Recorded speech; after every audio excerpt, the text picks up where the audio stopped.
deal with airplane peanuts. Comedy Mothership in Austin, Texas. Hey, this is Redman coming to you live from the Comedy Mothership here in Austin, Texas. Since opening their doors only 8 months ago, the Comedy Mothership has quickly become the premier stand-up venue on planet Earth. Joe Rogan's new club is home to some of the biggest comics in the game, and the Mothership door staff is stacked with up-and-coming talent as well. With thousands of comedy fans traveling to Austin, Texas every week to get a glimpse of the Mothership, Joe Rogan's club has already made some serious contributions in changing the comedy landscape forever. And with the insane amount of notoriety surrounding this club, there's always been lots of debate around if anyone would ever get to film a special at the Mothership. And if so, who would be the comedian to do it first? In today's video, we're honored to be joined by the man who accomplished that feat, the one and only Brian Simpson. Brian Simpson, thank you so much for joining the show today. My first question for you, filming your special at the Mothership, that's a big deal. So what was the process like getting permission or just pitching the idea of filming a special there in the first place? Oh, that was actually the easiest part, honestly, because like from the moment I met Rogan, I mean, well, at least from the moment he saw me being funny, he was like, oh, I'll support you however I can, whatever you need. Don't even trip. And, and I never asked him for nothing.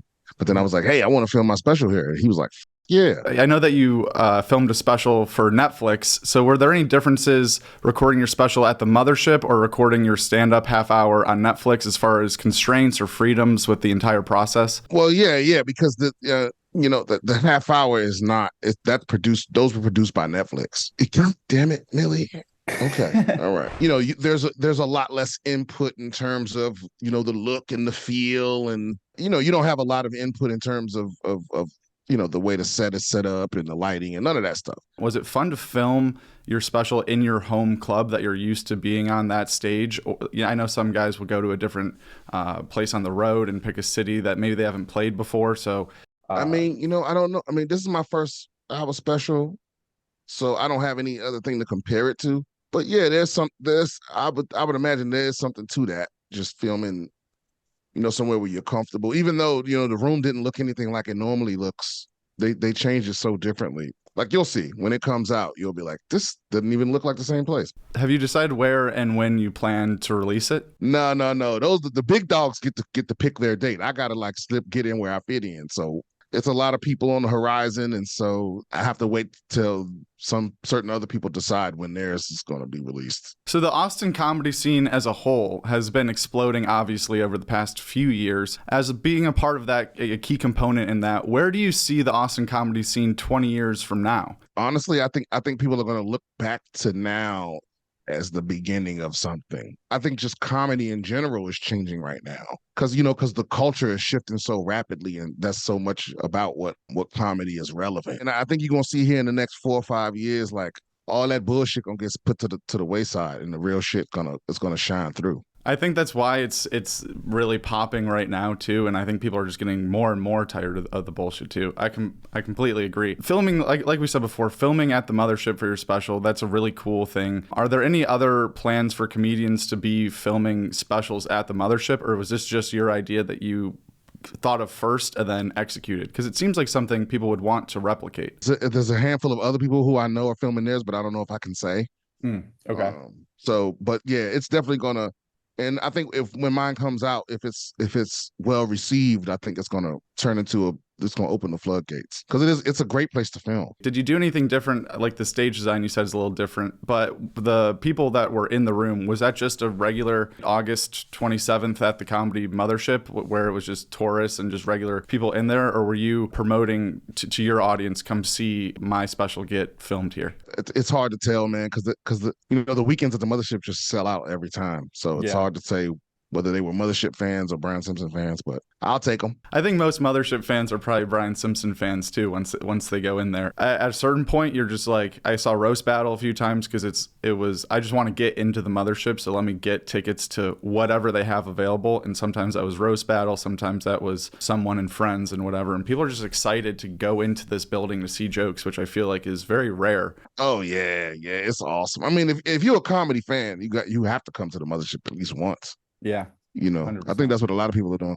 But also, if you're a comedian, you got to come to the Mothership at least once. It's the only club where all the money goes into the club. every other comedy club has to survive, and the mothership don't have to do that. We all see those pictures of the red neon "Don't be a bitch" sign and that cool snake table and all that stuff. How dope is actually being in that green room and hanging out with people? Oh man, it's amazing. Honestly, man, I laugh more in that green room than I do anywhere else. I guess that is a little taste that most people don't get to experience.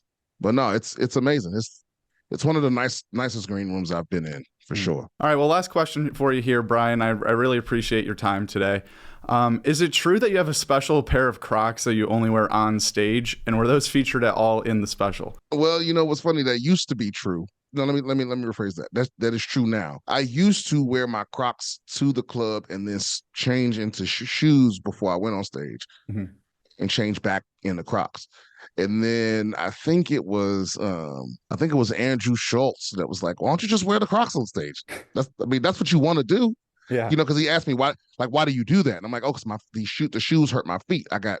And he's like, "Why don't you just wear the Crocs then?" And I was like, that's not a bad idea. Who gives a fuck? Well, Brian, thank you so much again for your time today. If you have any upcoming dates or social medias that you want to shout out, and maybe a ballpark time if you know when your special's coming out too. If not, we're obviously going to keep an eye on it and make sure people know. I'll just say early next year. And and just follow my podcast, BS with Brian Simpson. Well, thank you again, Brian. Guest spots from last week. The Joe Rogan Experience had on Reggie Watts and Brian Redband. Two Bears, One Cave was Tom and Matt Rife. Kill Tony this week had on Joe List and Sugar Sean O'Malley. Matt and Shane's Secret Podcast was Matt and Tony Hinchcliffe. Are You Garbage had on Rob Eiler. Rob was also on Taste Buds battling Shake Shack vs. Burger King. The Honeydew talked with Jason Mewes. Adam Ray was a guest on Whiskey Ginger. Flagrant did not have a guest. Your Mom's House had on Joe List. And First Date featured Mark Normand. We'll just move on to our dessert question. Oh. Time flies when you're having fun. Don't look! Oh, sorry. What are you doing? You can't look over there. That's I my just saw the screen. clock. I didn't see anything else.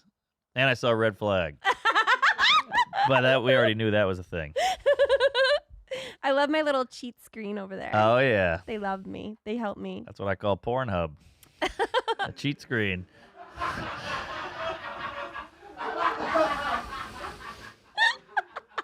This past weekend with Theo Von spoke with Anthony Jeselnik. The Tim Dillon Show was a solo episode. Paul Verzi was on Tiger Belly. The Blocks Podcast had Eric Andre on the program. Joe Bartnick was on Hey Babe. We Might Be Drunk had on Russell Howard. Christy Chaos welcomed Andrew Dice Clay. Rick Glassman had Burt Kreischer take his shoes off. Being Ian with Jordan welcomed Jared Freed. David Borey and Langston Kerman visited Stavi's World. Kill Tony Golden Ticket winner Rick Diaz was on Joke World. Stavros Halkias got on Steve-O's Wild Ride. And the Adam Friedland Show sat down with Chet Hanks. As far as any new stand-up specials, they're either out right now or coming out soon. Joe Pera Slow and Steady is out right now on his YouTube channel. Unfortunately, deep down...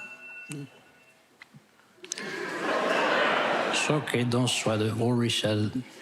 Okay. All good? Okay. Don't feel... You just ruined my entire life. Pete Holmes has a new hour of stand-up comedy ready to premiere on Netflix titled I Am Not For Everybody. We also have Heather McMahon's Son I Never Had coming to Netflix October 17th. Whitney Cummings' new special Mouthy premieres November 11th on OnlyFans TV. And Dan Soder will be recording his new hour of stand-up at Helium in Portland on November 15th and 16th. Also, for any fans of Kill Tony out there, I would definitely recommend watching the video that we posted yesterday detailing the upcoming matchup between Hans Kim and Rick Diaz, the man who won a golden ticket on Kill Tony 628 and has been trying to challenge Hans Kim for his spot on the show ever since. So are you still trying to protect Hans Kim?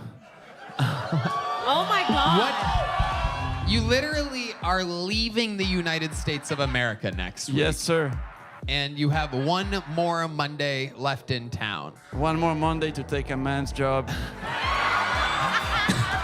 We even got a chance to interview Rick Diaz about the entire situation. You can find that video on the end screen right after this. Thank you for watching, and please subscribe. Just click it, it's free.